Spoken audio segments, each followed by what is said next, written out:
மருத்துவ குணம் கொண்ட சுவை மிகுந்த தக்காளி சூப் தயாராகிடுச்சு. இந்த சூப்பில் ஒரு 1/4 மூடி எலுமிச்சம்பழம் சாறு புழிஞ்சு எடுத்து வச்சுருக்கேன். தென்னாட்டின் ஆப்பிள், ஏழைகளின் ஆப்பிள் என்று சிறப்பு பெயரும் பட்டப்பெயரும் இந்த தக்காளிக்கு உண்டு. ஆப்பிள் பழத்தில் உள்ள சத்துகள் அனைத்தும் இந்த தக்காளியில் உள்ளது. விட்டமின் சி ஆப்பிளை விட 4 மடங்கு அதிகம் உள்ள உடலுக்கு குளிர்ச்சி தரக்கூடியது.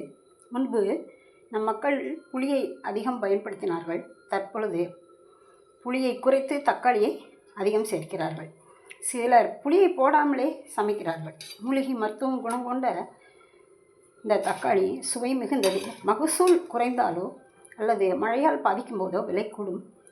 விளைச்சல் அதிகமாக இருக்கும்போது மிதமான அல்லது மலிவாக விலை விற்கும்போது தாராளமாக இந்த தக்காளியை வாங்கி தொக்கு, ஊறுகாய், துவையல் ஆகியவை செய்து சாப்பிட்டு மருத்துவ குணங்களை நீங்கள் பெறலாமே.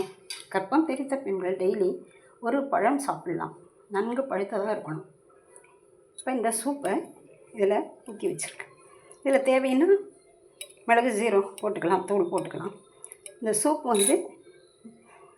தொண்டைக்கு வறட்சியை நீக்கி கரகரப்பை நீக்கி குரல் வளம் பெறும், நெஞ்சு சளியும் கரையும். அதனால் இதை செய்து சாப்பிடுங்க. வாழ்க வளமுடன், வாழ்க நலமுடன். நன்றி.